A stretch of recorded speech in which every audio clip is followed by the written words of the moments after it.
It's time for your UFC 262 review. Welcome back to Outside the Octagon. I'm James, and wow, we have a new lightweight champion in Charles Oliveira. We have Beneil Dariush dominating Tony Ferguson, and we have a plethora of other great fights on this card. And without further ado, let's get right into it. UFC 262, May 15th, taking place from the Toyota Center in Houston. And man, was this a really good card of fights. A lot more exciting than I gave some of these guys credit for in my predictions video. I thought a lot of these guys were going to be pretty boring, playing it pretty safe, looking for decision wins, and man, was I wrong. We had an excellent number of fights on here. And let's start things off with the early prelims. These were on Fight Pass, but I think they were also on ESPN Plus, if I'm not mistaken. Christos Guyogas versus Sean Soriano. I had Guyogas winning this fight, actually. I felt like Sean Soriano has just spent a little bit too much time away from the octagon. And I just didn't think that he was going to be able to handle Guyogas here. As you can see here, Guyogas wins in round 2 via submission. Round 1 started with both guys kind of feeling each other out to start. Guyogas hit a big shot about 30 seconds in, and this was the first punch thrown in the fight. Sean Soriano looked good, though. Sean Soriano responded with a nice low kick. He was getting himself some hard shots in about halfway through the round. Guyogas gets in and accidentally eye pokes Soriano, which halts the fight a little ways. Back from the break, both guys exchange, and pretty much the rest of the round, Guyogas late takedown. But, I mean, Soriano looked absolutely amazing, looked aggressive, kept throwing great shots, big hard shots, combos. I gave this round to Soriano despite the late takedown by Christos Guyogas. It was very entertaining first round, though. Very entertaining. Soriano looked very good despite not fighting in the UFC since 2015. Round 2 opened up, and Guyogas shoots early. I don't think he was expecting for Soriano to give him the fight that he did early on in the first round. And as soon as he shoots for this takedown, both guys kind of scramble, and Guyogas immediately locks in a Darth choke as they're scrambling on the ground, and it doesn't take long for this to end. He locks in a deep Darth choke, and puts him to sleep pretty quick, which is very disappointing for Soriano, especially as how good as he looked in the very first round. Christos immediately looked for the shoot and took him down, scrambled and locked in the Darth choke for the submission win about a minute in. Like I said, I think Soriano, as good as he looked in the first round, I give him another shot still. I think facing another competitor and seeing what he's got should really do him some well. If we look at the lightweight rankings here, let me find the lightweight rankings here. I think for as good as Christos Guyogas looked, I wouldn't mind him facing a ranked opponent, a Kevin Lee, Gregor Gillespie, maybe Islam Makhachev, one of those guys. And, it's going to benefit those guys in the rankings, too, to get a win over Guyogas for as good as he's looked lately. The next fight was Tucker Lutz against Kevin Aguilar. Kevin Lutz ultimately took a 3-round decision win here. This was an interestingly good fight as well. I ultimately had Tucker Lutz winning.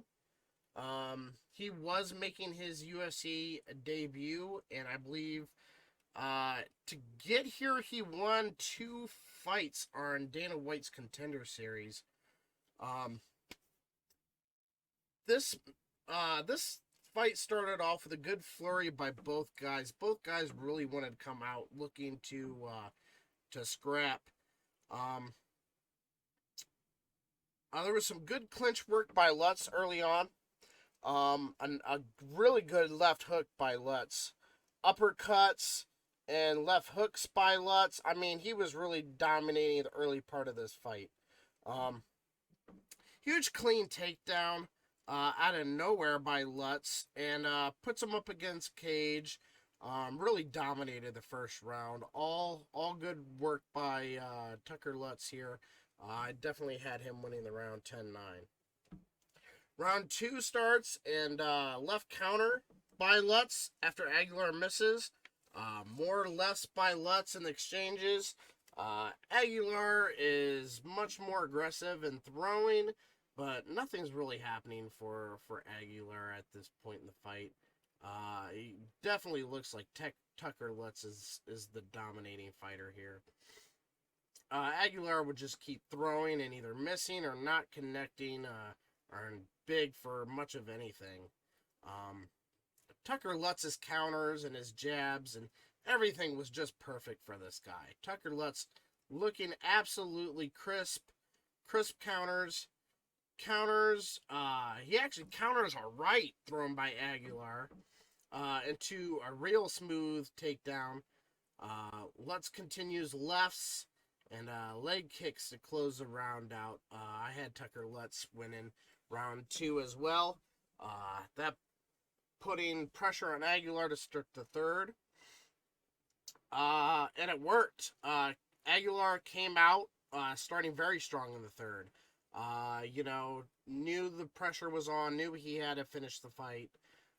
Started out strong, and he came out with a real nice good shot to Lentz to start, and had another one right after that. Aguilar was just opening up and letting it fly at this point. Big, nice, heavy shots. All Aguilar to this point in round 3, until another takedown. I could tell here that Lutz was just trying to stop the momentum he had going in the third round at this point. Not much on the ground. Aguilar gets back up, but takes some shots getting up. Lutz with some big shots as he's trying to scramble to his feet. Lutz goes for another takedown, but Aguilar stuffs it. Some more big shots by Aguilar, but Lutz don't like it. Can't tell if Lutz was getting tired here in the third round, if he used all his energy in the first 2, or he was just running, playing it safe, knowing that he had the first 2 rounds and trying to just squeak out the victory, which was disappointing for me. I thought Lutz looked amazing in the first 2 rounds. I would have really liked to see him push the fight and really take it. Really, I had Aguilar winning this third round, but unfortunately just didn't look good enough to overcome the early storm by Tucker Lutz in the first 2 rounds. I had Lutz winning decision, 29-28, and I think all 3 judges scored it the same. I'm pretty sure. Tucker Lutz looked really good, like I said. He looked clean work throughout the first 2 rounds. And he has power in that left hook, man. Scary power in the left hook. If he applies himself and makes sure that he doesn't tire out or just looks to play it safe, this guy could be a very, very scary opponent in the featherweight division. Very good showing by Lutz. The next fight, Gina Mazzana I'm sorry, Mazzani versus Priscilla Kuchera. I had Mazzani winning this one. Kuchera has dropped, I believe, her last 4 out of 5. And I just didn't really. Mazzani was the heavy favorite in this one. So I definitely like. I think she had the highest odds of anybody on this card, believe it or not. Um, but this fight, oh my god, this first round was terrible. Um, Priscilla, they started out, and Priscilla looked like she was just looking to unload with a big shot to Mazzani and look for a knockout shot. Um, Mazzani gets an early takedown. She grapplers her on the ground for nearly the whole fight. Nearly the whole first round, she is just laying on top of her, not working. I don't know if she was just trying to get better position. I'm not sure what Gina Mazzani's whole deal was in this first round. She wasn't throwing. She wasn't working towards submission. Not sure what was going on here. Literally no shots being thrown here at all by Mazzani in the first round. Which was disappointing after the first 2 fights. Mazzani really, I feel like she had to take the first round. I scored the round 10-9 for her, for the sole fact that she got 2 touchdowns and laid, or 2 touchdowns, I'm sorry, 2 takedowns, and laid on her for the whole time. There really wasn't anything Kuchera did before that, or even could do while she was being pinned on the ground. I know the ref, I believe the ref in this one was Mike Beltran. I know he gave multiple warnings to do some work. Just nothing really happened by the time the first round ended. So the second round starts with Mazzani shooting right away with no defense at all from Priscilla, so she gets taken down again. I start worrying to myself. I'm like, I might fall asleep with at the third round, because Gina Mazzani was doing absolutely nothing again in the second round. Just continuing to just grapple her, lay on her. Like I said, I don't know if she was looking for a submission or if she was just trying to get better position. But, once again, multiple times the ref had to let them know to work. Unfortunately, nothing was happening. Mike Beltran finally stands him up. Tells him, he obviously got tired. I heard at least 6-7 times up till this point asking Mazzani to work, and she just wouldn't. She wouldn't throw a shot. She wouldn't do anything. So he orders him to stand up. Great job by Beltran there. Should have happened sooner. And Priscilla absolutely comes out and starts swinging hard, landing shots to Mazzani. And you can tell, Mazzani is just dead tired. She looked like a heavyweight, breathing so hard. From all the work she did in the first and in the second round, just trying to get better position on Kuchera, she looked absolutely gassed. The whole time they're standing now, Kuchera is walking her down, unloading big shots to Mazzani. She's just not even defending it at this point. Eventually, the ref stops it with about 13 seconds left in the round. For your winner by TKO, Priscilla Kuchera, I just want to say great job by the ref here to stand him up. God, would this been a disaster if that never happened. Mazzani would have continued to lay on her the whole second round. And at that point, I don't see why she wouldn't continue in the third. I didn't really understand the whole game plan by Mazzani here. Very disappointed by her performance. Great win by Priscilla Kuchera. That should really help her in the rankings, and hopefully fighting a good ranked contender next. After Mazzani and Kuchera, we moved on to the main prelims. The first fight, Andrea Lee with a submission victory over Antonina Shevchenko. And man, did Andrea Lee prove me wrong, man. I doubted this girl. She's dropped her last 3 fights before this. A little bit older. I wasn't expecting much in this fight, and man, did she prove me wrong. Uh, to start, both fighters look very comfortable mixing it up with each other in the first round. Both throwing kicks and punches throughout the early part.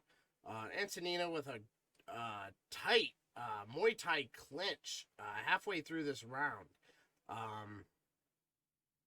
And just repeating knees to the body she was landing.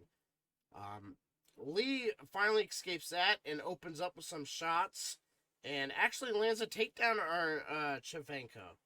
And Lee pretty much ends the round on top, landing some big shots to Antonina Shevchenko. This was a close round. You could have gave it either way, I think, to these girls. Whether you wanted to give it to Shevchenko for her knees, her Muay Thai, or Lee for the takedown and the shots thrown at the end of the round. I slightly gave it to Lee, as I like to, if it's a close fight like that, I'll give the point to the fighter with the takedown, and the ground pound to end the round. Round 2 starts, and Lee goes for a spinning fat back fist and connects a little bit, but Shevchenko kind of catches her and then tosses her over her body, and they both land on the ground. They kind of scramble and immediately back up. Lee hits another judo throw to the ground and goes into a crucifix.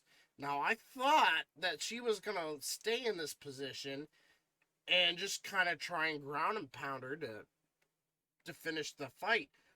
She doesn't really seem to go for the crucifix, even though she ends up in this position. She transitions into an amazing leg triangle on top of Shevchenko. Very crazy transition here. And it's tight, very tight triangle into guard position. Very tight the whole time by Lee. Eventually, Lee traps her arm and just very nice elbows to Shevchenko. Lee looked amazing on the ground. She looked phenomenal. She looked a lot better than she's shown in her past. Locks the arm in with about 10 seconds left and just pulls back, cranks the arm for the submission with 10 seconds left. I mean, this didn't take much. She was fighting the entire time when she was in this triangle to pull the arm out and get something there. And she eventually does with about 10 seconds left, and it doesn't take long at all for Shevchenko to tap. So like I said, your winner from submission arm triangle. I think they call this a triangle armbar.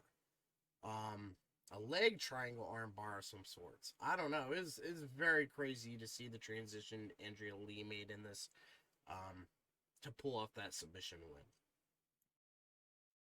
Jordan Wright against Jamie Pickett, and man, is there a lot of hype behind Jordan Wright, and deservingly so. This guy looked phenomenal.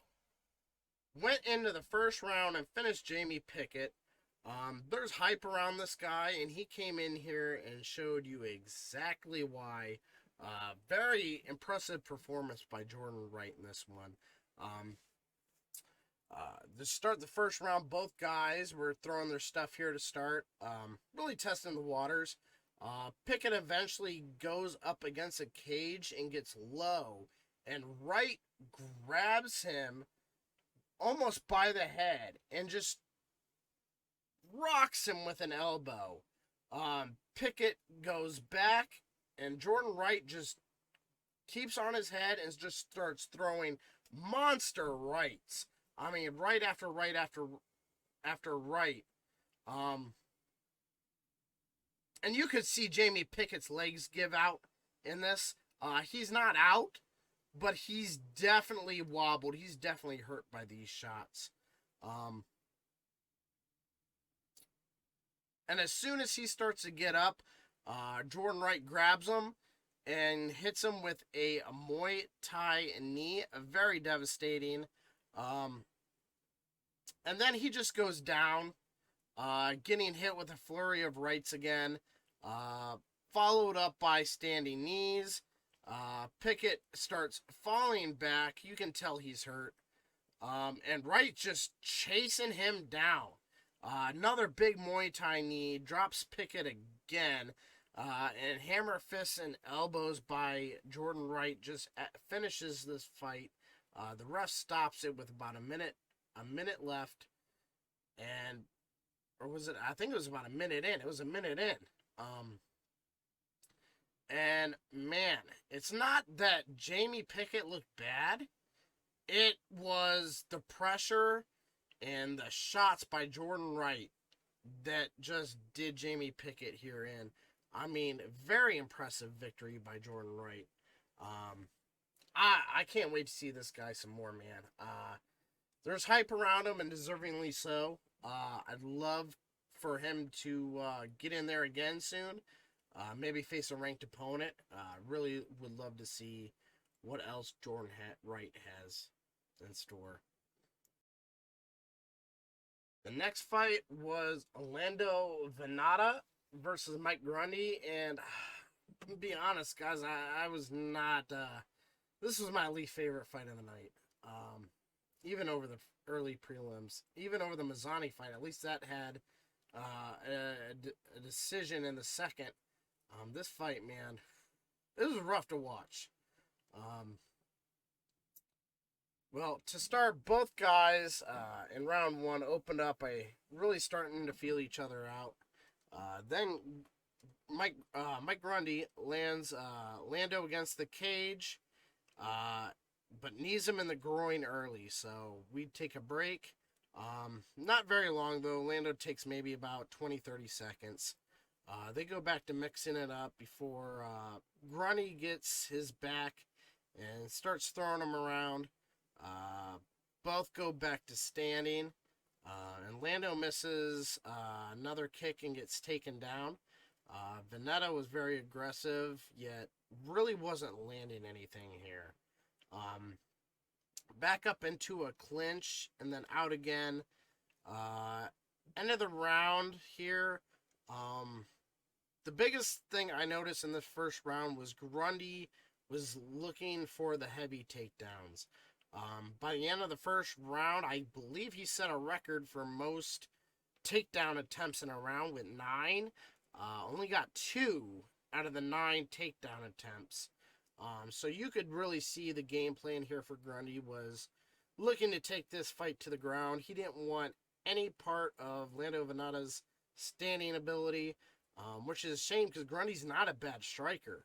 You know, he's got some power, so not sure.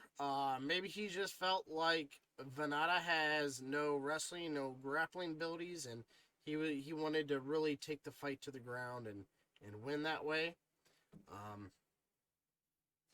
It's tough when a guy lands just 2 out of 9 takedown attempts. It doesn't look good for me. I don't think that you're overly impressive landing 2 out of 9 takedown attempts.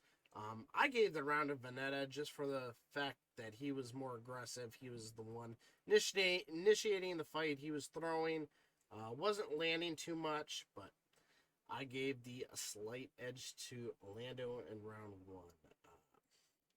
Vanada started off round 2 with another flurry of strikes.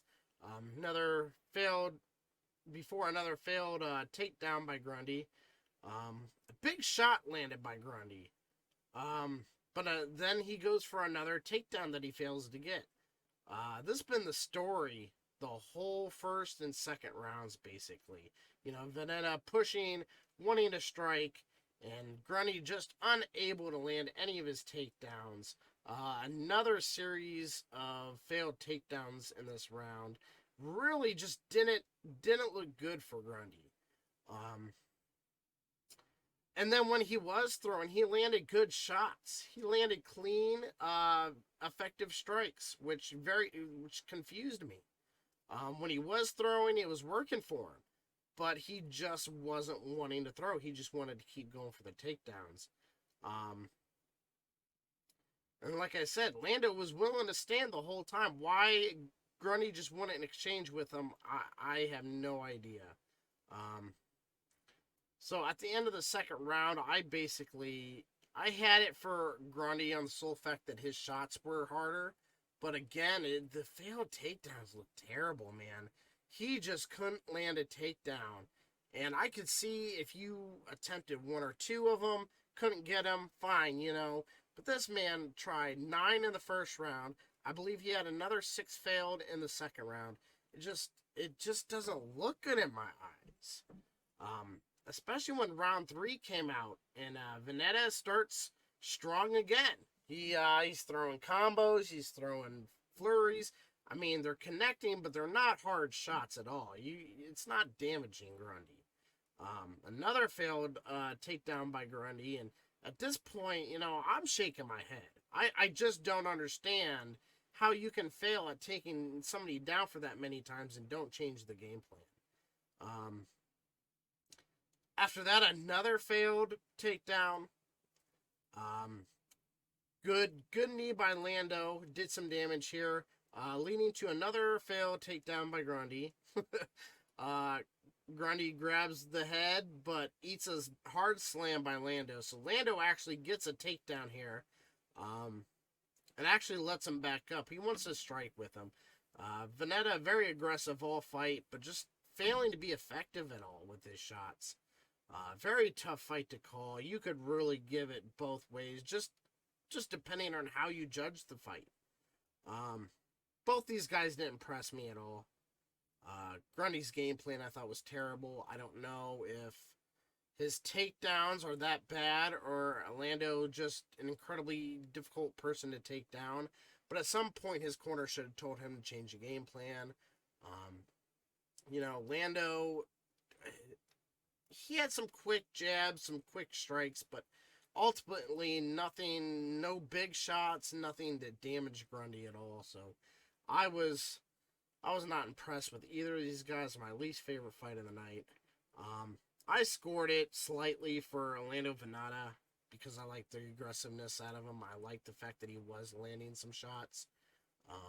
And like I said, for a guy that just the entire 3 rounds went for takedown after takedown after takedown, I just couldn't get it.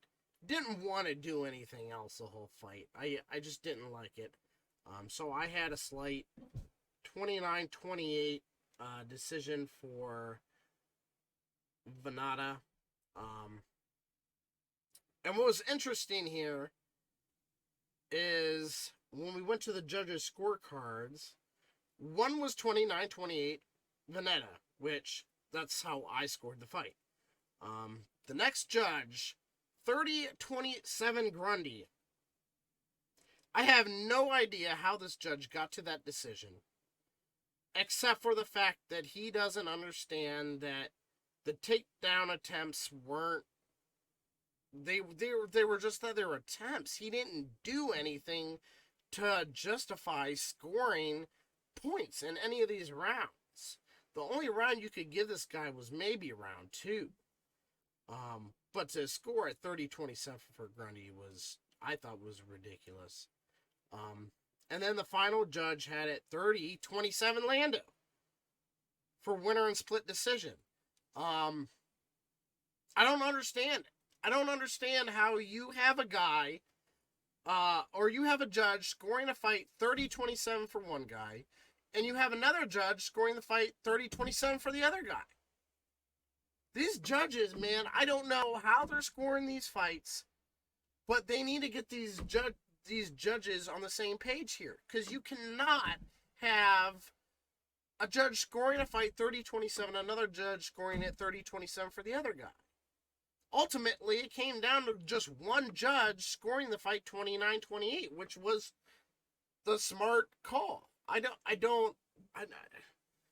This is why you don't leave it in the judge's hands. You never know what judge you're going to get, and there's no system to the way that these judges score fights.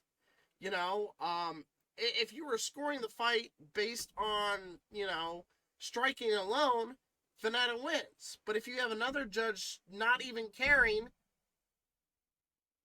I just don't understand how the one judge gave Grundy 30-27. I don't understand, but who am I? Disappointing performance by both guys.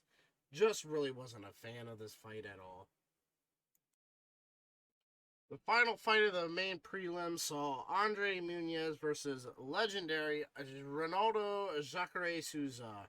And this didn't last too long, guys. This ended in the first round. Ultimately, Munoz getting a scary, nasty submission on Souza. Both guys started out in round one looking for leg kicks. They both exchanged real good leg kicks. Jacare actually came out and looked impressive. He was landing some good combos, throwing some good stiff jabs. Ultimately, pinned him against the fence and slowly started putting him down to the mat. I wouldn't call it a takedown. I would call it sliding a guy into the position on the ground. But regardless, Jacare was landing some real nice shots standing over top of Munoz. Ultimately, both got up, but a big takedown landed by Munoz. And this is where it really started to take shape for Munoz in this fight. Takes his back right away, and they scramble, and somehow the fight ends. Munoz walking away. I didn't see a tap. Very confused as to what the finish here of the fight was. And ultimately, when you look at what happens on the replays, when Munoz had his back, he started slipping forward on Souza on the ground, and Souza gets his arm stuck behind Munoz's back. And ultimately, Munoz just pulls his whole body back and breaks his arm.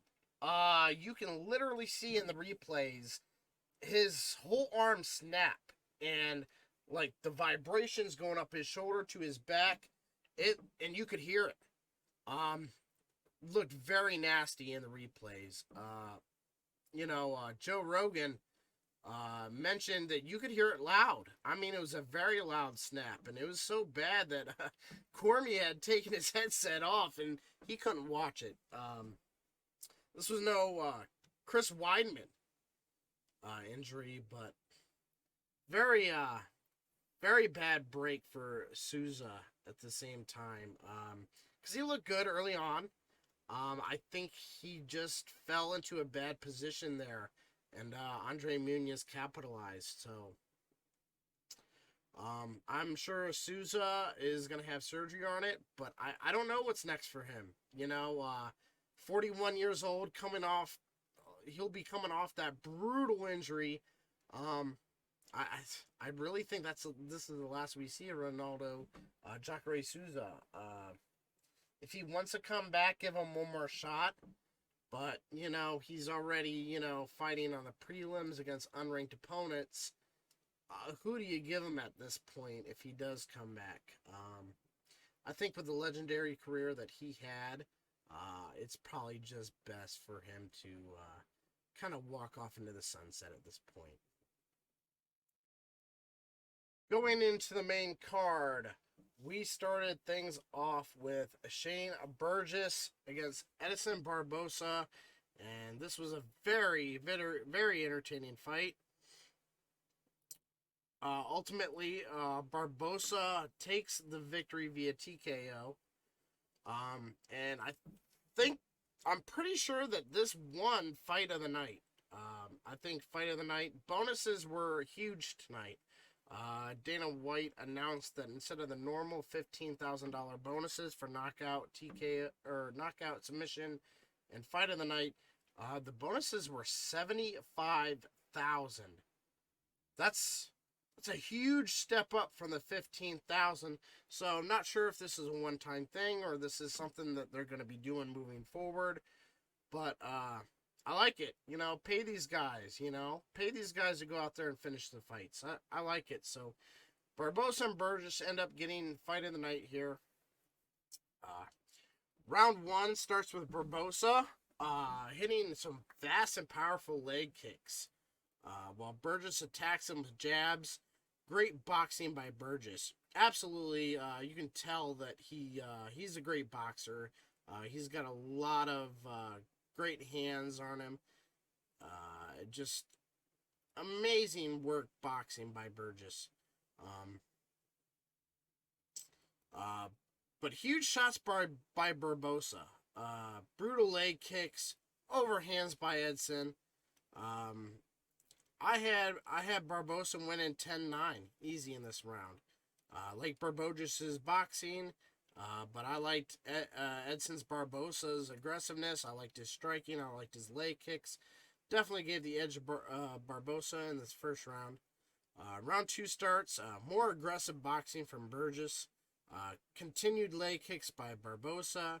Burgess now mixing in leg kicks of his own, along with his boxing. And Barbosa bleeding bad on his chins from all the leg kicks he's landed Burgess with. I mean, big, powerful leg kicks the whole fight up to this point by Barbosa. And you could just tell that Burgess was taking heavy damage to his knees. And even to close out the second round, Barbosa keeps landing big, huge, heavy leg kicks. I definitely had this round for Burgess despite the leg kicks.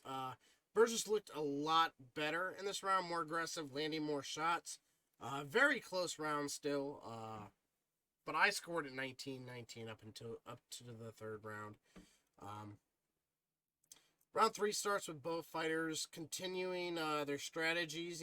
Dirty boxing by Burgess. Now mixing in some leg kicks. Barbosa landing some heavy shots. Big, huge leg kicks by him. Until Barbosa hits a left and an overhand right that doesn't seem right away to affect Burgess, but after about a 3-second or 4-second window, his body just gives out on him. It's the weirdest thing. I've never seen anything like it. It was like a delayed reaction to almost getting knocked out. Like I said, it was a nice left jab, and then it was an overhand right across the temple by Barbosa, and it looked bad, but Burgess, stood there, withered, and then you just started to see his eyes get big, his legs gave out, he started to fall backwards onto the cage, and Barbosa jumps on him, gives him a few extra shots as he's going down the ground, and Burgess just looks stiff laying on the ground as the ref steps in to stop it. So Barbosa wins via TKO, and Burgess ultimately just gets up. He looks fine. Very, very strange ending to this fight. Like I said, very, very entertaining, very good fight up until that point. And Barbosa just hits him, and almost like a delayed reaction from Burgess, as if his body just couldn't handle the built up pain and just stumbles backwards, and ultimately that's how the fight ends.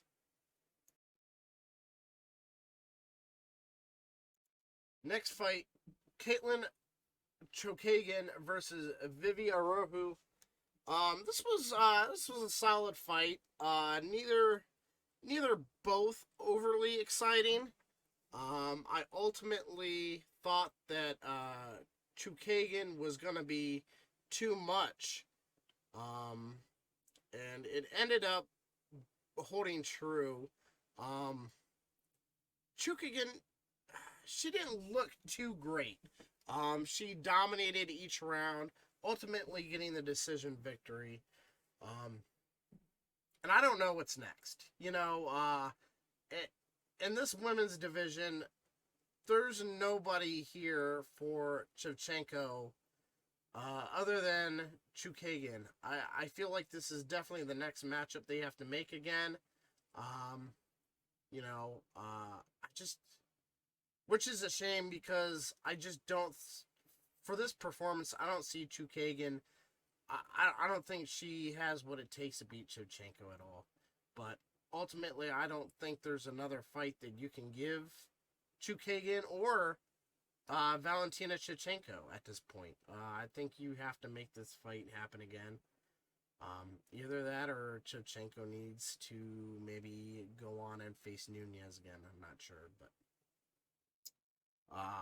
round one started with both women exchanging, and I would say throughout what looked to be in a good striking boxing performance by Areju. You could really tell she was working in her boxing and her jabs in the first round. Chokhagan really using her reach to her advantage in this one. She had a major reach advantage, and you could just tell Areju missing shots, and Chokhagan landing counters, using her reach out in jabs and clipping her, using her leg kicks. You could definitely tell that was the strategy for Chokhagan in this one is using her reach to her advantage. Areju shoots in for a clinch. Great clinch work by her in this one. And that's where she had to take this fight to fight that reach advantage off. She had to work from the clinch. She had to work a close fight. I think just getting in the clinch and doing her clinch work to end the round, I gave her the round. I just thought she performed better than Chokhagan in this one. Round two starts. Good front kick early to open up by Chokhagan again. You could really tell her length was giving her advantage in this one. She goes for another and ends up getting caught and taken down by Areju. Areju going for a guillotine, but actually ends up in a full mount. Great defense here by Chokhagan, getting up and connecting with shots to Areju. Another tough round to score. I gave it to Chokhagan, but like I said, very close. 19-19 for me at this point. Round three, Areju she's tired. You could tell she was gassed. She came out very slow. Chokhagan a little bit slower, but still the better fighter in this round three. Both were exchanging, but Chokhagan ultimately looks a lot stronger at this point. Looks more like she has something to give to finish the round out. Chokhagan determined in the third now, using her reach to score jabs, big knee, controlled the pace throughout the third round. She really dominated the third, in my opinion. Almost enough to warrant a 10-8 round. I don't know if I would have quite given her a 10-8, but ultimately I had her winning 29-28. And then we went to the judges' scorecards. There was two judges scored the bout 29-28 for her, which I can definitely see. Just depends really how you score some of these rounds. Areju could have won 1 and 2, but they were both close. No way did she ever win all 3 rounds like one judge scored it. one judge scored it 30-27. I personally don't feel like she won all three, but nevertheless, good victory here. Solid victory by Chokhagan, proving that I don't really think there's anybody in that division that's going to match her right now until she gets back at it with Valentina Shevchenko. Next fight, Matt Schnell versus Rogero Bonturin.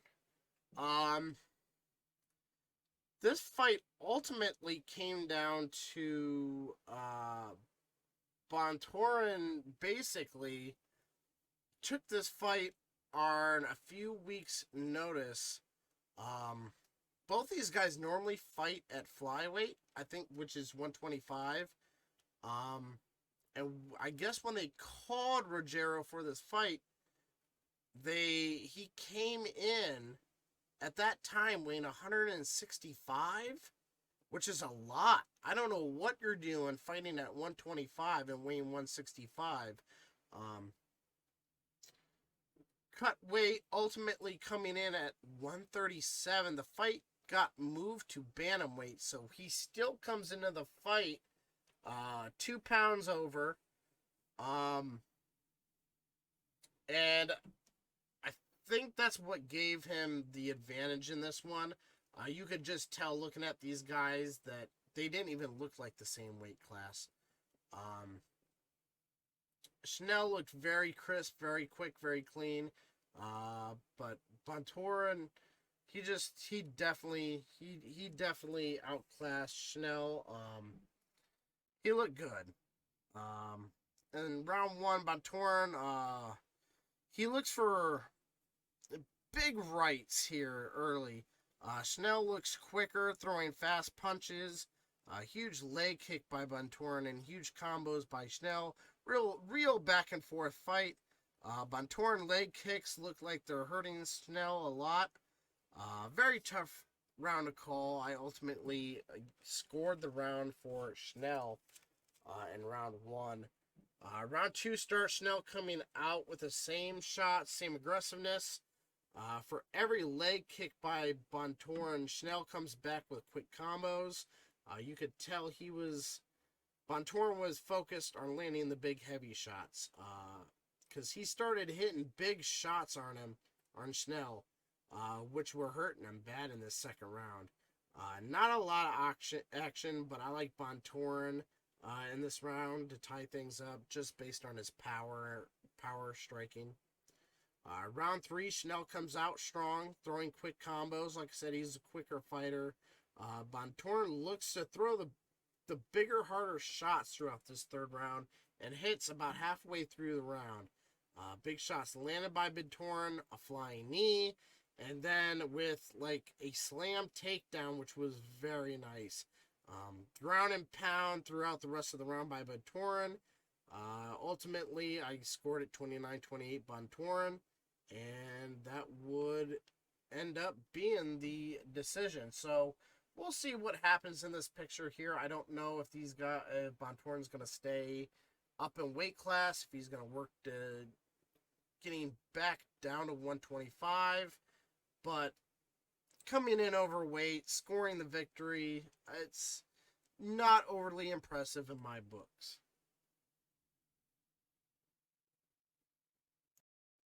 And that brings us to the co-main event.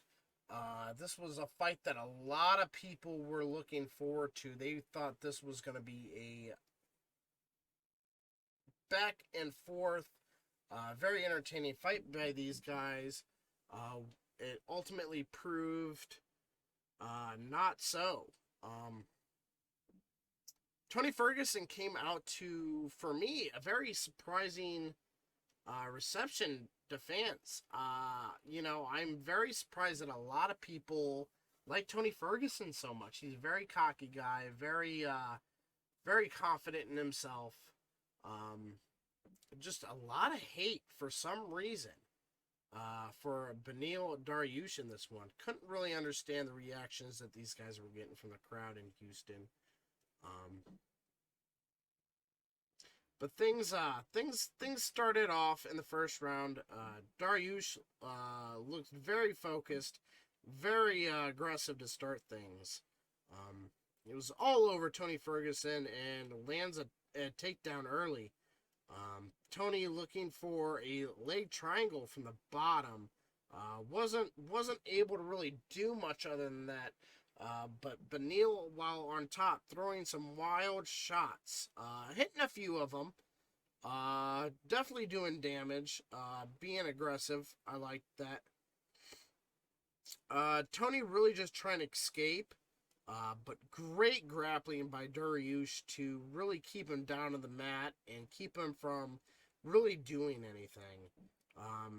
Definitely had Beneil taking this round 10-9, hands down. Great start by Beneil Dariush against a dangerous guy like Tony Ferguson. Round 2 starts, leg kick by Dariush, and it goes to the ground immediately again. And Tony actually locks in a Darce choke, but it's not in the greatest positions. Ultimately, Beneil escapes it, ends up back on top of Tony again, much like the first round, throwing wild bombs from the top. Both guys are scramble now, and Dariush locks in a heel hook that's deep. I mean, you can see 2 or 3 instances where he's got this deep heel hook locked in, where it's hurting Tony. He's screaming. Something definitely happened to Tony in this round from that heel hook. That did damage. That, I don't know what exactly happened, but it definitely does some serious damage. I'm willing to bet there to be a lot of people tapping from the look on his face, and he just doesn't give up. He ends up kicking Dariush's hands out of the heel hook and escapes somehow. But Beneil still gets on top of Tony, controls the second round. So another round for Beneil Dariush, really dominating Tony Ferguson at this point. Nearly had that submission win in the second. I feel like if it was anybody else, he would have tapped. So kudos to Ferguson for not giving up in that one. When round 3 starts, you can definitely tell that Tony's leg is messed up. His ankle, something, whatever it is, there's something wrong with his leg or ankle, and he can't do much here. Can't really walk him down. Can't do much of anything here. But he attempts. I give him credit. He attempts. Goes for a standing choke. But Dariush slams him down to the ground, ends up on top again, and just pretty much wrestles and grapples him the rest of this round. Not much to take away from the third round other than, Ferguson coming out hurt and Dariush taking advantage, just like he has the entire fight.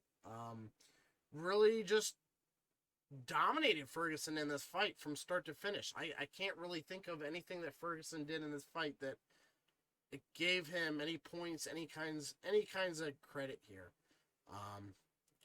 Just a dominating performance by Beneil Dariush against the number 5 ranked Tony Ferguson.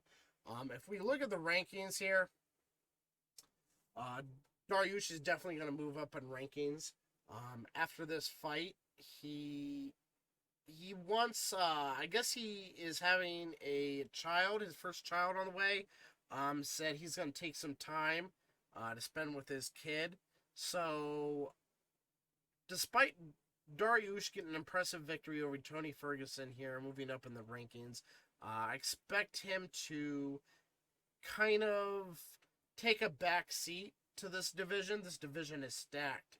So, if he doesn't want to fight again until maybe the end of the year, we'll kind of see how this division plays out a little bit more with the McGregor-Poirier fight.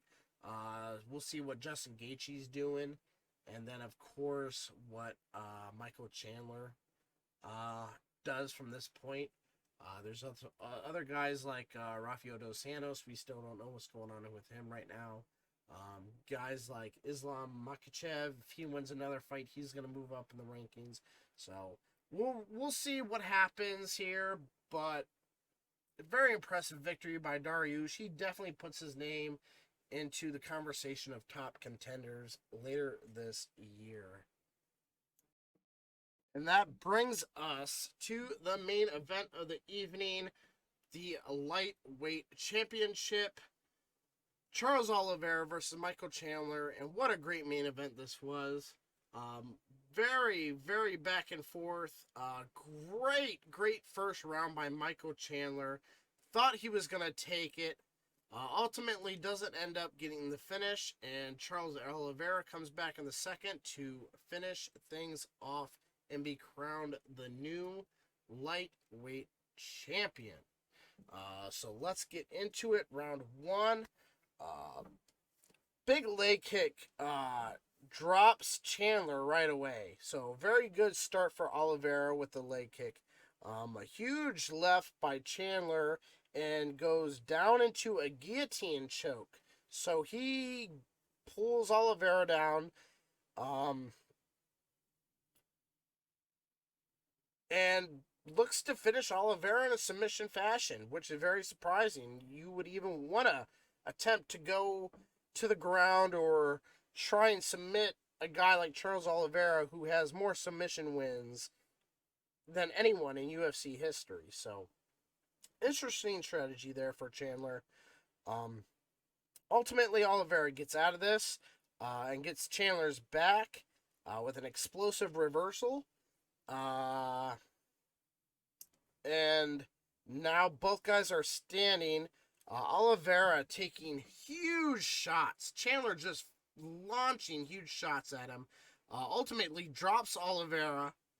But Oliveira survives. And Chandler continues with a ground and pound. Nasty elbows. I mean, he really put Oliveira in trouble towards the end of the first round. At any point, would this first round have gone longer?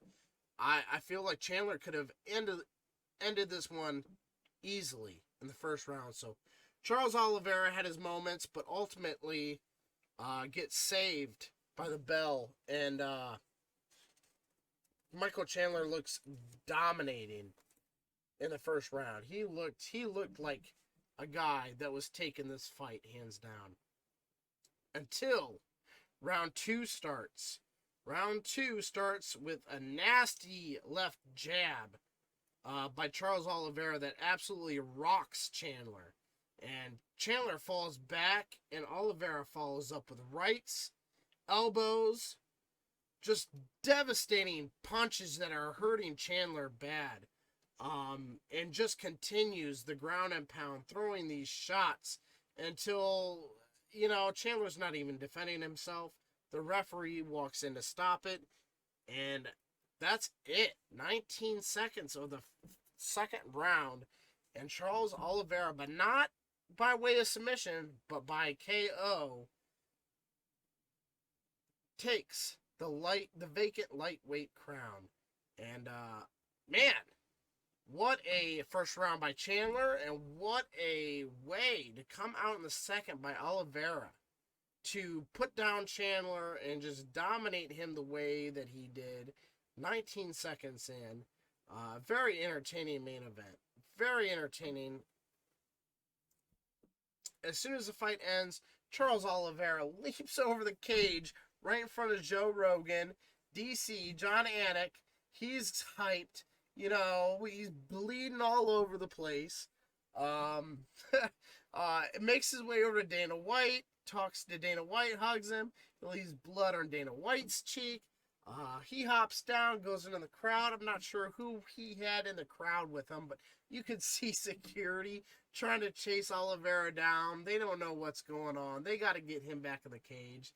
Oliveira doesn't care, he's enjoying his time. He's excited. The guy's been here for 11 years.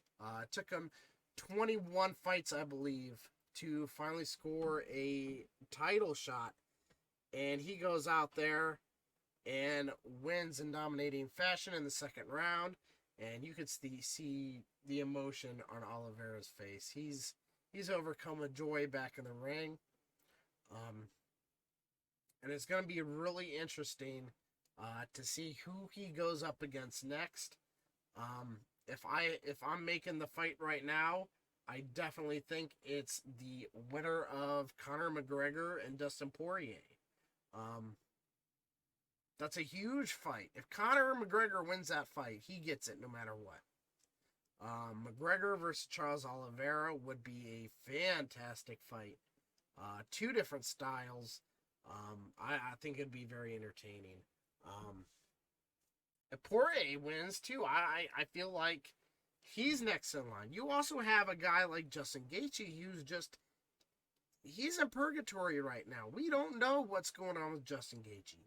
Maybe they give Justin Gaethje the next shot at Oliveira, let Poirier and McGregor fight it out, and then the winner of that will face Gaethje or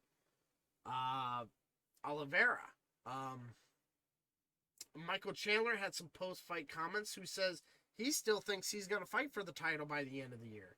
So Chandler, I'm expecting wants at least another fight before getting another shot at Oliveira. In order for Chandler to do that, I don't think there's anybody in this division that he can fight other than Gaethje. So maybe we see Gaethje and Michael Chandler fight. They'll fight. Poirier and McGregor will fight and get the winner, and we'll get the shot at the champion. And then it's possible if Chandler can get by Gaethje, which I think is a phenomenal fight. I'm booking that fight right now. Justin Gaethje, Michael Chandler. I would love to see that fight. And then the winner of that maybe gets a shot at, whoever's a champion at that point, with plenty of options for Beneil Dariush later this year. So this is a very interesting lightweight division where we'll see what happens with the way that things play out in this division. But as of right now, your champion is Charles Oliveira. And right now, we're just waiting for things to play out. We're going to wait for Conor McGregor. We're going to wait for Dustin Poirier, Justin Gaethje. We're going to see how things play out in this division. But right now, man, all the props to Charles Oliveira, well-deserved. The guy's a great sport, man. And I'm excited to see more from Oliveira, he's impressive. He can win on the ground. Like I said, he's got the most submission wins by anybody in the UFC. And he can go out there and prove that he can win in a standing battle with the likes of guys like Michael Chandler. So, very impressive. Ultimately, a great card and great fights by all these guys. The next event that we have coming up is, I believe, next Saturday, May 22nd. It is Font UFC Fight Night, Font versus Garbrandt. Check it out. Should be an explosive. It's going to be a really good fight, guys. Both these guys are huge strikers. Shout out to my boy Cody Garbrandt, 330. We're definitely pulling for Garbrandt in this one. I think he wins. He gets a shot at Sterling next. He'd be coming off 3 straight victories. I believe Font is ranked right there with Garbrandt. It'd be a huge win. We'll see what's going on with TJ Dillashaw. If he ever comes back and fights again. We just don't know what's going on. That's another great division. You want to talk about the lightweight division, guys? Let's talk about the bantamweight division real quick before I go here. Aljamain Sterling, the champion. Many believe that Peter Yan should get another rematch. Some people believe that due to the knee, he should go back and earn his way to another title shot. Like I said, you got Sandhagen there is next in line. He's getting the shot at Aljamain Sterling. I don't care what anybody says. Sandhagen has been unbelievable, and he deserves that shot against Sterling next. So we'll see who comes out the winner of that one. And then the winner of Cody Garbrandt and Robert Font. I believe the winner of Garbrandt and Font will get the shot at either Sterling or Sandhagen. Makes the most sense to me. I feel like if Peter Yan wants to prove himself, let him fight TJ Dillashaw, who's making a comeback. Dillashaw's not even ranked right now because he's been gone for almost 3 years. You know, if Dillashaw wants to prove that he can win without doping, let Dillashaw get in there, take out the former champion and Peter Yan, let him prove himself. But when you look at the rest of these rankings, Jose Aldo, Marlon Morales, Frankie Edgar, Pedro Munez, Dominic Cruz, who has a couple wins in his last few fights. This Kyler Phillips looked good. You got, so much talent in his division that, you can make all kinds of great matchups here. And this and the lightweight division are going to be two divisions to look out for here. Other notes, quickly, Derek Lewis was in attendance tonight. He did an interview as well as in the post-fight media asking Dana White about Francis Ngannou and Derek Lewis, and he says that fight is all but done. Derek Lewis deserves a shot. But you have no clue what's still going on with John Jones. So Derek Lewis will be getting the next shot against Francis Ngannou. Dana White said they are targeting that fight for August, with Stipe Miocic getting the winner. So no talk of John Jones. Apparently there was talk of Jones going against Stipe. He doesn't want it. Jones does not want Stipe Miocic. So I guess Stipe said he's going to put on some weight. Because right now he's too small for Francis Ngannou. Stipe could lose 20 pounds, and I'd rather see him fight in the light heavyweight division. So if Stipe doesn't put on some weight, I don't think he's going to stand a chance against the much bigger Francis Ngannou right now. It's the heavyweight division, You don't want to slim down any more than Stipe already has. Derek Lewis is a bigger guy himself. So Derek Lewis will get the next shot against Ngannou, with Stipe taking the winner as of now until John Jones decides what he's doing or the UFC decides to pay him. I don't know how much he's asking for. There was talk of Derek Lewis asking for $8 million.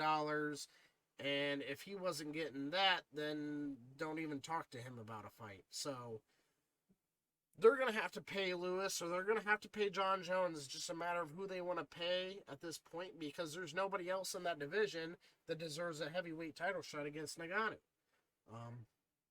I just think Stipe needs to sit back for a minute, do his thing, train, gain some weight, and take the winner of this next fight between Lewis and Ngannou. And so that's all the news that I have for you guys. Thanks for watching UFC 262 review. Like and subscribe. It would really help me out as a new content creator. And I will catch you guys next time.